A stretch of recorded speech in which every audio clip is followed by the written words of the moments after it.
He stepped between her and the men with guns before she could tell him to leave. So why didn't he walk away when he still had the chance? The cattle break hard toward the tree line, hooves cracking dry earth, a low panic rolling through the herd. Wind snaps the loose wire against the post. He's already moving, no saddle, no rope. Just a sharp whistle that cuts through the noise like it belongs there. A stray dog lunges forward beside him as if it's been waiting for that sound. She grips the gate, knuckles white, watching him turn the herd without touching a single animal, and wondering what kind of man does that and doesn't ask for anything. Stay with me. Tell me what you think happens next. The wind had a way of finding every loose thing on Ivy Carter's land. It slipped through the broken slats of the west fence, tugged at the edge of the tin roof, and hummed low through the water line she was trying to fix. The sound never stopped, just changed pitch, like it was thinking. Ivy knelt beside the trough with a length of worn rope in her hands, pulling it tight around a cracked joint. The wood was soft there, starting to split where the water had frozen and thawed too many times. Her fingers moved steady, practiced. She didn't look up when the wind shifted. Then she did. There was a man coming up the slope from the lower road, not on horseback, not with a wagon, just walking. He moved slow, but not weak. Each step placed careful, like he had learned to measure distance in what he had left in him. His coat hung uneven at one shoulder, held together by something that wasn't cloth. His boots were dark with old mud, soles patched with leather that didn't match the rest. Ivy tightened the rope once more and rose to her feet, wiping her hands against her skirt. She didn't call out. The man stopped at the gate.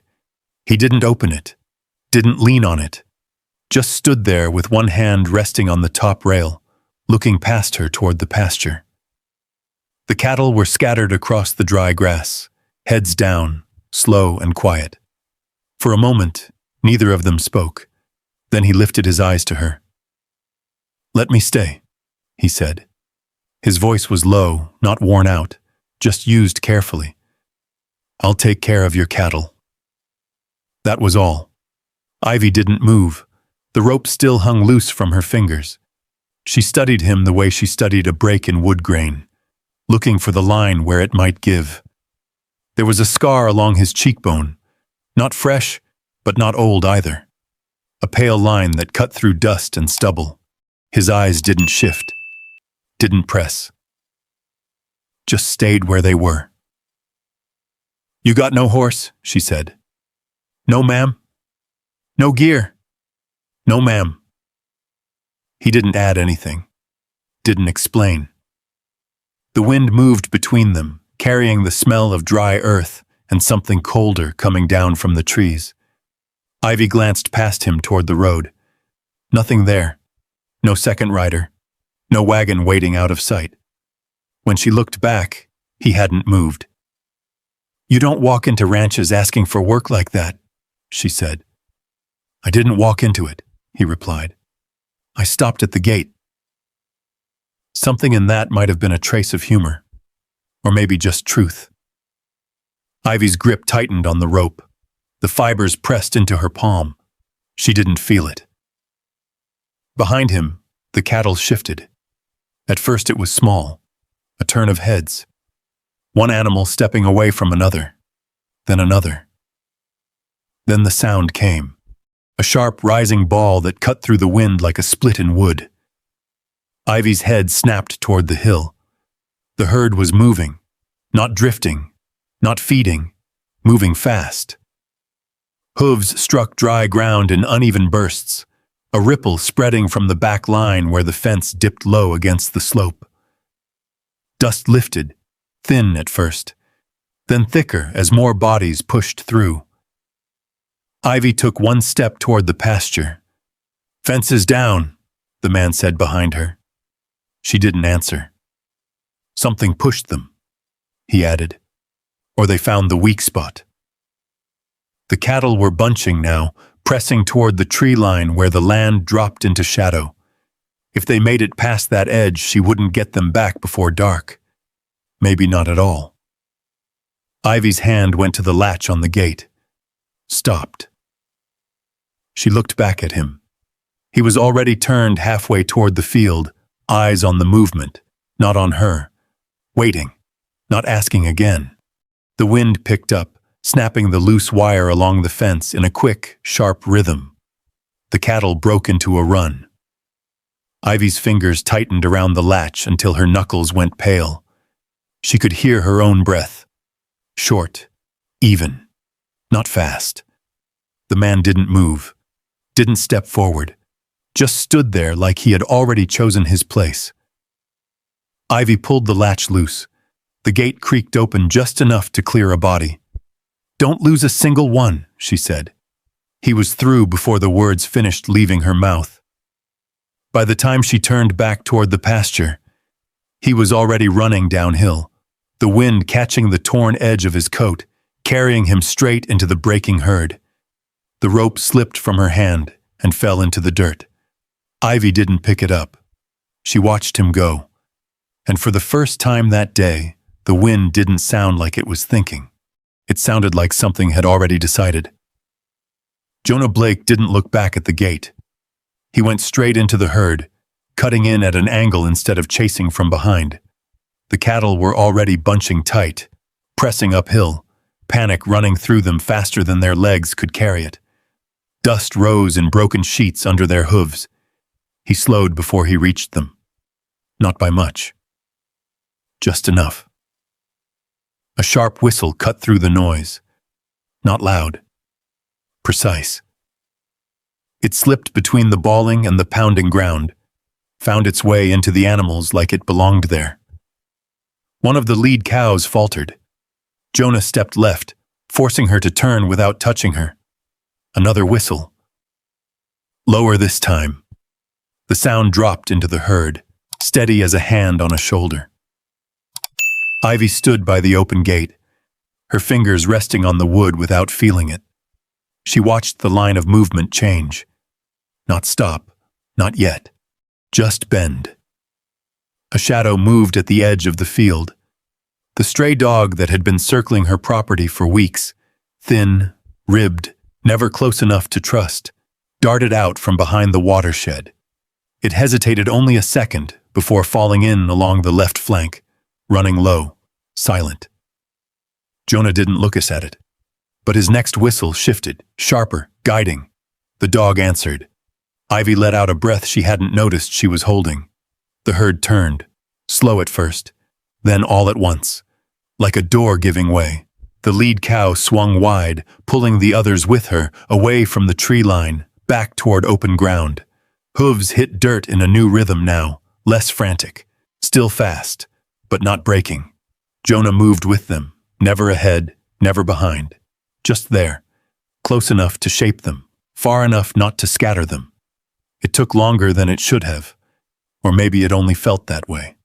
By the time the last animal crossed back over the low-rise, the dust had settled into a thin film across the pasture, and the wind had dropped just enough to carry the sound of breathing, animal and man both. Jonah walked the last stretch. He didn't hurry. The dog slowed too, trotting now, glancing up at him once before drifting back toward the edge of the field. Ivy stepped away from the gate as he came up the slope. Up close, he looked the same as before. Same torn shoulder, same dirt pressed into the seams of his coat. Only now there was sweat along his brow, cutting clean lines through the dust. He stopped a few feet from her, didn't cross the threshold. "2 sections of your west fence are gone," he said. "Posts are loose, not just the wire. Ground's softened there." Ivy didn't answer. "The trough joint you're tying won't hold through a freeze," he added, nodding once toward where the rope lay in the dirt. "It's already splitting along the grain." He shifted his weight slightly, like he was settling back into stillness. "There's a crack on the east side of the barn," he said. "Not big yet, but it will be." Silence filled the space between them. He wasn't asking again. Ivy looked past him toward the herd. They had spread back out, slower now, heads lowering again, the panic draining away like water finding its level. Not one missing. She reached out and pushed the gate open wider. It swung on its hinge with a long, tired creak. Jonah stepped through. That was all. No thank you. No agreement. Just a man crossing a line he hadn't crossed before. Later, when the light had shifted and the air cooled enough to carry the smell of pine down from the ridge, Mrs. Greer rode in from the north trail. She didn't dismount right away, just sat there in the saddle, looking from Ivy to the man working along the fence line, pulling loose wire through his hands like he'd been doing it all his life. "Who's that?" she asked. "Passing through," Ivy said. Mrs. Greer watched a moment longer. Jonah didn't look up. "Men like that don't stop," she said. "They drift, then they disappear with something that ain't theirs." Ivy didn't answer. The woman gave a small nod, like she'd said what needed saying, then turned her horse and rode back the way she came. By nightfall, the temperature had dropped sharp. The sky cleared out, stars cutting clean through the dark. The kind of cold that settled early and stayed. Ivy set a pot of coffee near the edge of the stove and poured herself a cup. The house held heat well enough if the door stayed shut, and the draft was blocked with the old quilt she kept folded by the threshold. She glanced once toward the door. It stayed closed. She didn't open it. When she stepped out later, just long enough to check the latch on the corral, she saw him. Jonah lay on a thin spread of hay near the barn wall, one arm tucked under his head. His coat was pulled tight around him, boots still on. The dog lay a few feet away, curled but not asleep. Frost had already begun to settle along the edges of the ground. He hadn't moved toward the house, hadn't tried the door. Ivy stood there a moment longer than she meant to. Then she turned back inside, closed the door, and slid the latch into place. The coffee went cold on the table before she touched it again. Morning came in thin and gray. Frost clung to the edges of the window glass, tracing lines that caught the first light. Ivy rose before the stove had fully died out, pulled on her boots, and stepped outside with a tin bucket in one hand. The yard held the quiet of a place that had settled overnight. Jonah was already awake.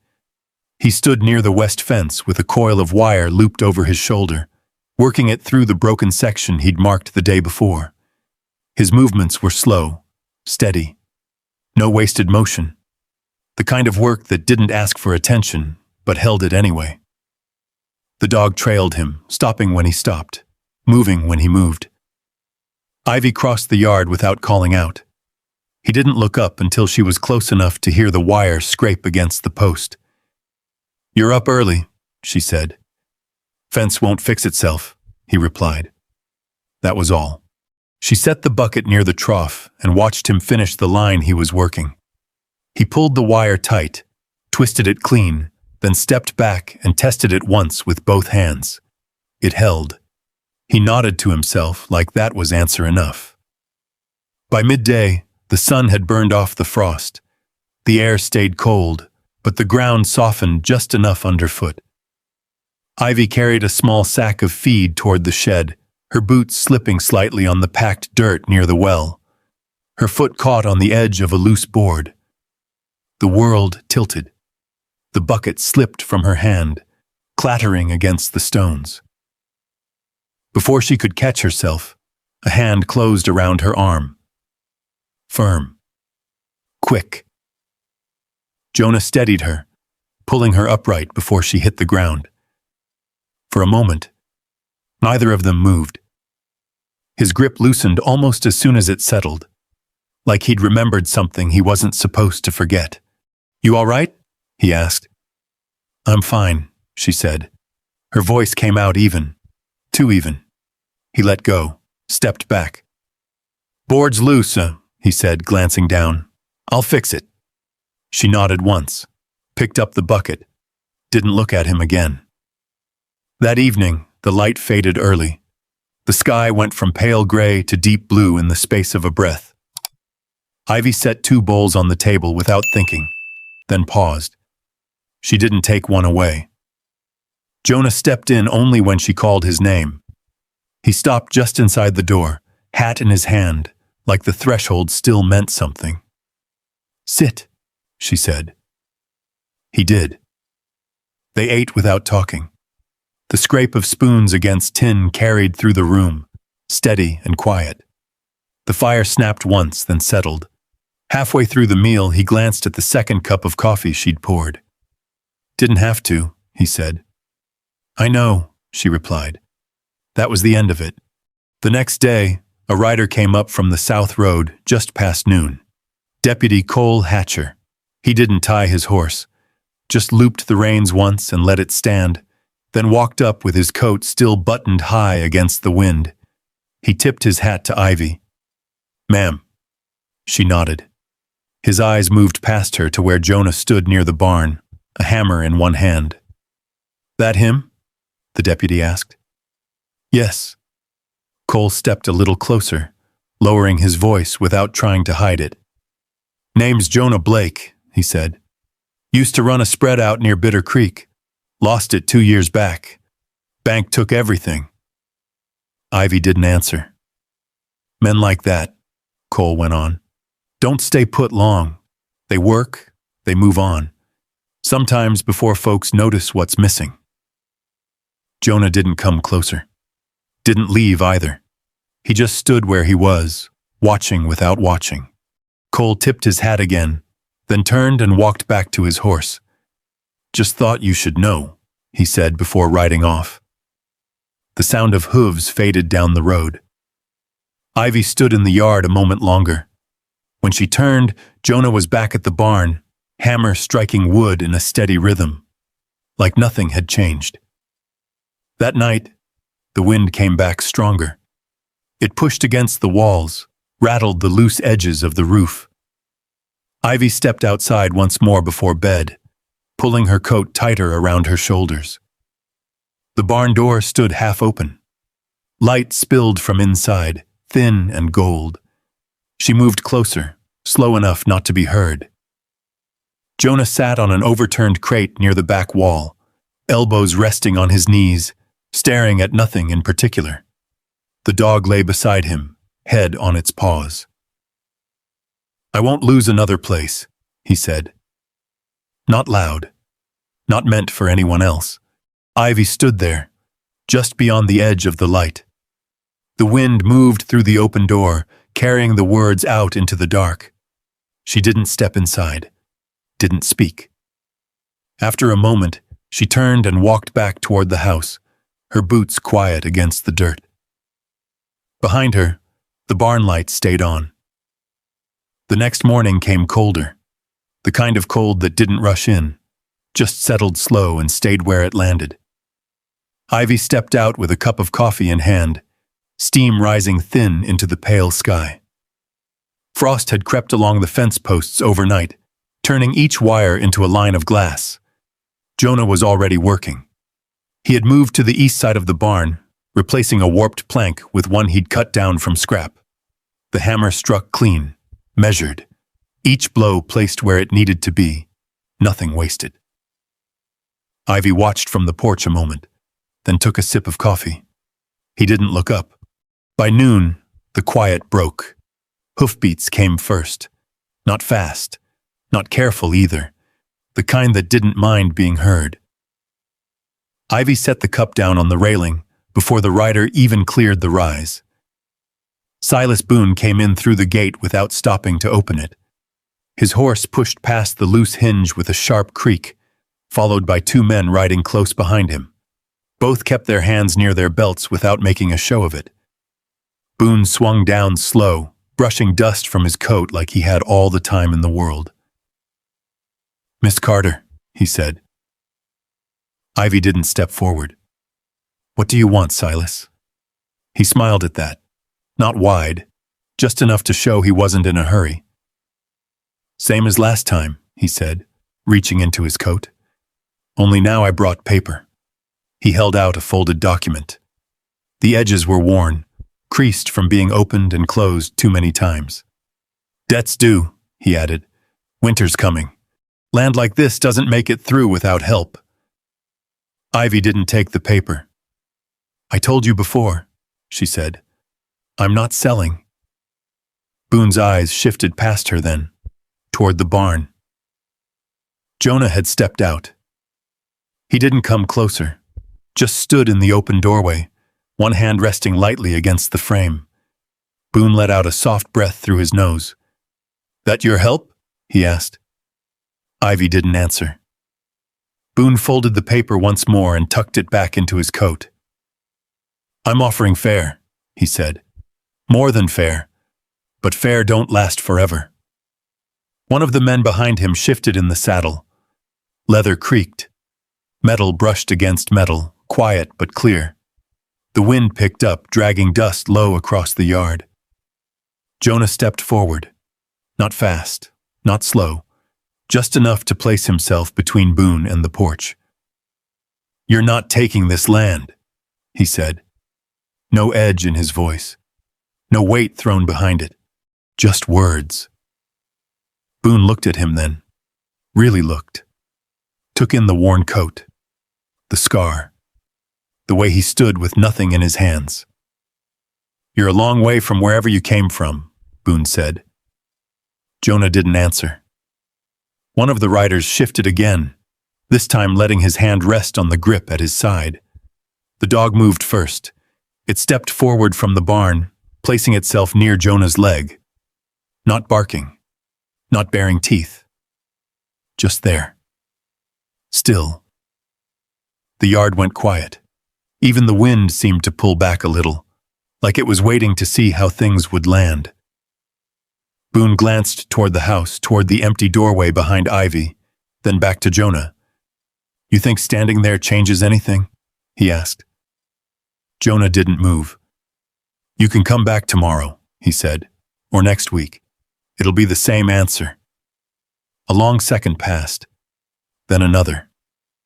Boone looked at him a while longer than he needed to. Finally, he stepped back, turning toward his horse. Winter will finish what I don't, he said, as he pulled himself into the saddle. He didn't look at Ivy when he said it. The three of them rode out the way they came, hooves fading down the road without hurry. The gate swung loose behind them. Ivy stood on the porch, hands at her sides. Jonah stayed where he was until the sound was gone. Only then did he step back. He didn't say anything. Didn't ask if she was all right. Just turned and walked toward the barn, picking up the hammer where he'd left it. The sound came again. Steady. Like before. That night the temperature dropped hard. Ivy lit the lamp early, pulled the quilt tighter along the door frame to keep the draft out. The house held its warmth close, small but enough. She left the door unlatched. Not open, just not closed all the way. Jonah didn't come in, but the light from the house stretched out across the yard, reaching just far enough to touch the edge of the barn. He worked until the hammering stopped, and for the first time since he'd arrived, he didn't sleep with his coat pulled tight around him. He folded it under his head instead. Inside, Ivy sat at the table with her hands wrapped around a cup she hadn't lifted. The wind moved softer that night. Not gone, just quieter. Winter came without asking. It showed up one morning in the form of ice along the trough and a sky that stayed the same color all day. The kind of gray that didn't promise anything and didn't need to. Ivy woke before light, pulled on her boots and stepped outside with a kettle in hand. The ground cracked underfoot. The fence lines stood, every post straight where Jonah had set them. He was already there, breaking ice. He used the back of an axe, not hard enough to split the wood, just enough to loosen the frozen layer so the cattle could drink. The sound carried clean in the cold air, slow, steady. Ivy set the kettle near the fire pit and poured hot water into a tin cup. She held it out. Jonah took it without a word. Steam curled between them, rising and disappearing before it reached either of their faces. Days moved like that. Short, cold, work pressed into every hour. Jonah hauled feed from the storage shed, mended small breaks before they turned into big ones, kept the cattle close when the wind turned sharp. Ivy followed where she hadn't before, checked lines with him, walked the perimeter at dusk, carried what needed carrying. They didn't talk about it, didn't say it was different, but the work didn't sit on one pair of shoulders anymore. One evening, the snow came down thick enough to blur the edges of everything. The barn, the fence, the far line of trees, all of it softened into one shape. Jonah stayed out longer than he should have. By the time he came in, his coat was stiff with ice along the seams. His hands were red where the gloves had worn thin. Ivy didn't ask why. She set a plate on the table and pushed it toward him. He ate slow, like he was remembering how. After, he stood near the door, not sitting back down. "I'll head out in the morning," he said. The words landed plain. Ivy kept her hands on the table. The fire popped once in the stove. "Fence is solid," he went on. "Trough will hold. You'll make it through winter." She nodded. Didn't look up. He waited a moment. Then another. When she didn't answer, he reached for his coat. Night settled in around the house, quiet and close. Jonah stepped outside first light, before the sky had fully broken. Frost lay thick across the yard. His breath showed with every step. He had already packed what little he had. The dog stood near the gate, watching him. Jonah paused there, one hand resting on the wood. He didn't open it. Behind him, the door creaked. Ivy stood on the porch, one hand on the frame. She didn't call out, didn't step down. The space between them held. Jonah looked back once. "I wasn't looking for work," he said. His voice carried in the cold. He stopped there, like the rest of it didn't need saying. Then, quieter. "I was looking for somewhere to stop." The wind moved across the yard, catching the edge of his coat. Ivy stepped down from the porch. Slow. Each step measured against the frozen ground. She crossed the yard without hurrying, without breaking the line between them. When she reached him, she held out something folded. A coat, wool heavier than his, worn at the cuffs but cared for. He looked at it, then at her. "I don't need it," he said. She didn't pull it back. "Take it," she replied. He hesitated, then took it. Didn't ask whose it had been. Didn't need to. The dog moved closer, settling at Jonah's side. No one said anything else. The gate stayed closed. Morning came again, the same gray, the same cold. But Jonah didn't leave. He was already at the fence line when Ivy stepped outside, tightening a wire that had loosened in the night. He didn't mention it. Neither did she. By the time the snow began to thin and the ground softened enough to take a boot print, the ranch looked different, stronger, held together. In spring, the first calf was born near the south pasture. Ivy stood on the hill, arms folded against the breeze, watching the herd move slow across new grass. The air smelled different then, less sharp, more open. Below, Jonah worked at the gate, setting a hinge that had finally worn out. The dog ran between them, cutting across the yard with no clear purpose, just movement. Jonah glanced up once. Ivy didn't look away. There were things they still hadn't said, but they stood on the same ground now, and neither of them stepped back. If you've ever found yourself at a gate like that, not sure whether to leave or stay, you know how quiet those moments can feel. No crowd, no grand words. Just the weight of a choice sitting in your chest, waiting for you to breathe and decide. Jonah didn't stay because he was asked, and Ivy didn't hold him there with promises. They stayed because something in that place, something in each other, felt worth the risk of not walking away. Sometimes that's all it takes. Not a perfect plan, not certainty, just a reason to stop running, and the courage to stand still long enough to see what grows. Maybe that's what we all look for in one way or another. A place where the work matters, where someone notices when you stay, where leaving isn't the only thing you're good at. If this story stayed with you, I'd like to hear where you're watching from and what part felt the most real to you. There are more stories like this waiting just ahead, stories about people who almost walked away and didn't. You're always welcome to come back for the next one.